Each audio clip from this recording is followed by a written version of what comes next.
Bismillahirrahmanirrahim. Assalamualaikum warahmatullahi wabarakatuh. Ketemu lagi kita ya setelah beberapa hari terjedah karena kesibukan, jadi nggak bisa bersua ya. Kesibukannya nggak bisa dihindari, jadi nggak bisa bersua gitu. Yang sekarang kita bersua lagi. Kali ini tajuk yang aku angkat adalah, mungkinkah kayu gelondongan turun dari langit? Ya, mungkinkah kayu gelondongan turun dari langit?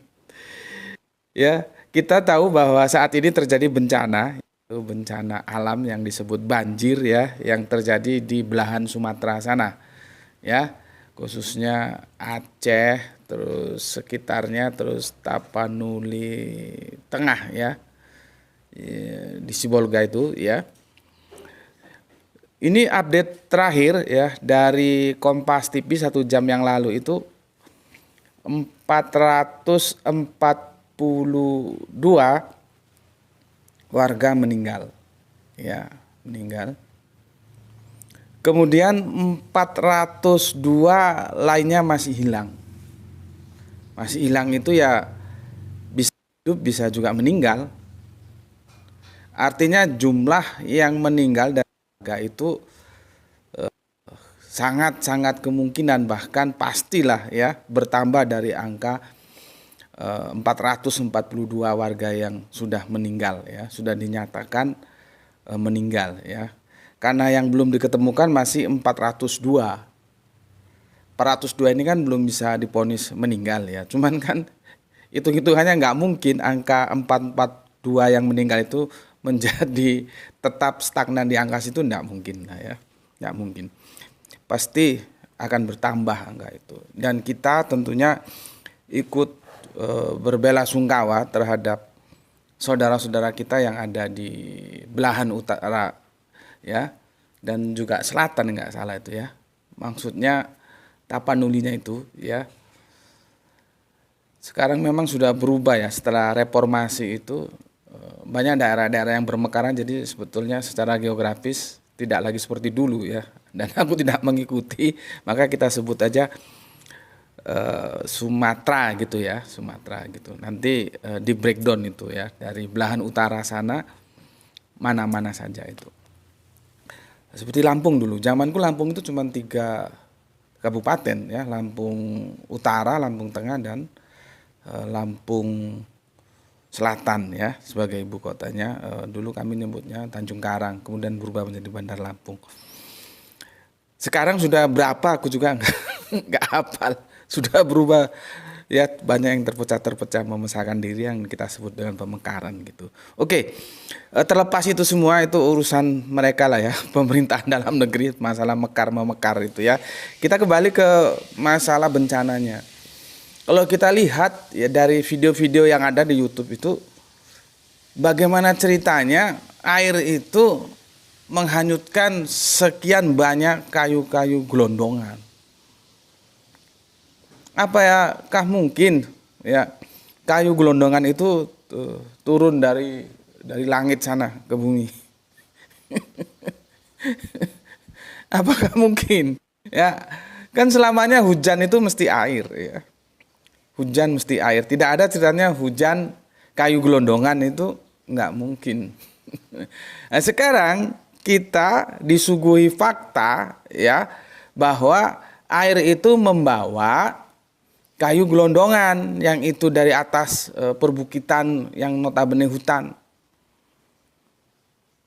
Sedangkan kayu gelondongan nggak mungkin jatuh dari langit seperti air hujan. Artinya sebuah fakta yang disuguhkan ke hadapan kita bersama, di sana ada kegiatan penebangan kan. Yang itu ya namanya penebangan, mesti hutan jadi gundul. Ya.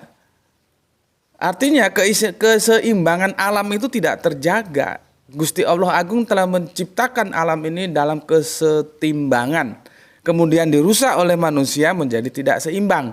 Karena tidak seimbang itulah timbul bencana.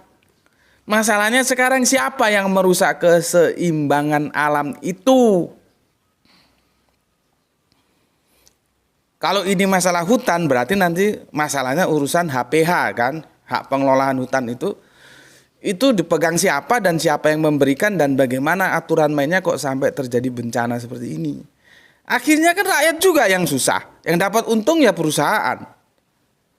Belum lagi nanti kalau rebutan lahan, kan sudah sering terjadi di negeri ini ya, bagaimana rakyat akhirnya tertindas dikalahkan oleh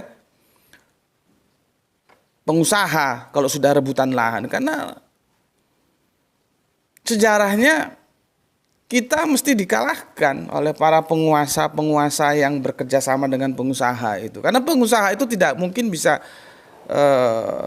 turun sendirian tanpa penguasa.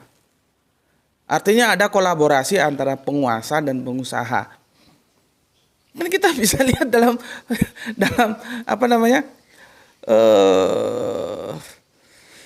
konflik ya, penguasaan atas tanah, lahan tanah itu sering terjadi ya dengan rakyat, dengan warga, dengan masyarakat. Itu kan sering terjadi. Akhirnya ya ujung-ujungnya masyarakat, rakyat, warga tetap aja ada diposisikan yang menjadi yang terkalahkan. Padahal mereka mempunyai hak atas tanah itu sejak nenek moyang mereka. Gimana itu ceritanya? Nah, sekarang kita kembali ke masalah gelondongan kayu ini. Gitu loh ya. Siapa yang memberi izin dan siapa yang memegang izin, itu kan harusnya diusut dong. Apakah sekarang dengan ada bencana gitu terus ya sudahlah pokoknya bencana diatasi gitu aja? Itu kan nanti tidak akan menjadi sesuatu yang bisa menghentikan bencana tidak terjadi lagi. Kalau cuma begitu, itu namanya basa-basi. Ya pantas-pantasan aja lah kata orang Jawa. Pantasnya ya opo, pantasnya gimana ya sudah nanti dinas sosial memberikan bantuan gini-gini, tapi tidak menyelesaikan masalah. Pembalakan hutan itu harusnya ditutup. Karena itu menimbulkan bencana menyengsarakan warga. Ujung-ujungnya tetap aja kawula alit yang terimbas terhadap bencana itu. Ya. Kan nggak mungkin gelondongan itu turun dari langit. Mesti ada kegiatan penebangan hutan. Kenapa diizinkan? Harusnya itu diusut dan di-stop. Tidak boleh lagi ada pembalakan hutan. Di tempatku aja pernah terjadi ya. Itu ibunya dari kawanku, padahal seorang ibu itu ya orang desa, baca tulis saja entah ngerti entah enggak, hanya karena itu pun nggak jelas ceritanya apakah dia menebang satu pohon kayu atau gimana, itu sempat dibawa ke proses hukum. Itu ibu yang nggak tahu apa-apa, yang hanya satu batang pohon itu pun belum jelas apakah memang satu batang pohon atau hanya dia mengambil ranting, itu diproses secara hukum.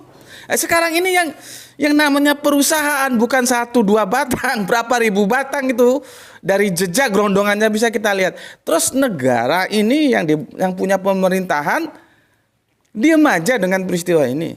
Seharusnya kan diusut dan itu harus dihentikan. Tidak ada lagi boleh kegiatan penebangan hutan seperti itu. Ujung-ujungnya ya pengusaha yang menerima untung, yang berkolaborasi dengan penguasa, akhirnya rakyat yang buntung, warga yang celaka, kawula alit yang sengsara. Ya banjir lah, ya segala macam pencemaran lah. Belum nanti kalau ada sakit penyakit, karena air terus terang menjadi nggak karu-karuan itu kan, tercemar semua itu. Semua aktivitas kehidupan, kerja, sekolah, semuanya berantakan karena bencana. Ya, jadi kawula alit menerima sengsaranya, keuntungannya itu ada di pengusahanya. Ya, nah sekarang lah gilirannya, sekarang lah waktunya untuk itu diusut supaya tidak terulang lagi banjir-banjir seperti itu. Mungkin sekarang di Sumatera, bisa jadi nanti di tempat lain juga begitu. Ya kalau misalkan dituntaskan, ya dicari itu, ya kan mesti ada daftar, mesti ketemu itu.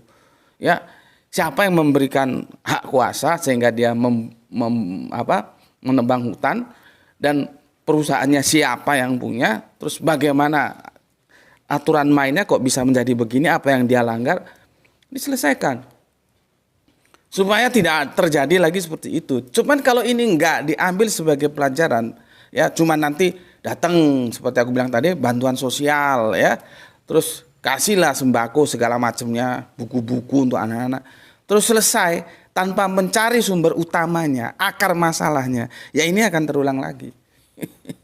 Kita tidak belajar dari apa yang pernah terjadi, maka seperti apa pepatah, jangan jadi keledai jatuh berkali-kali di lubang yang sama. Ya, kita harapkan semoga otoritas pemerintahan yang ada bisa menyelesaikan masalah ini sehingga tidak berulang lagi. Oke, matur nuwun, dan akhir dari semuanya kita sama-sama berdoa semoga bencana yang menimpa saudara kita di belahan Sumatera bisa segera berakhir. Matur nuwun, alhamdulillahirabbil alamin.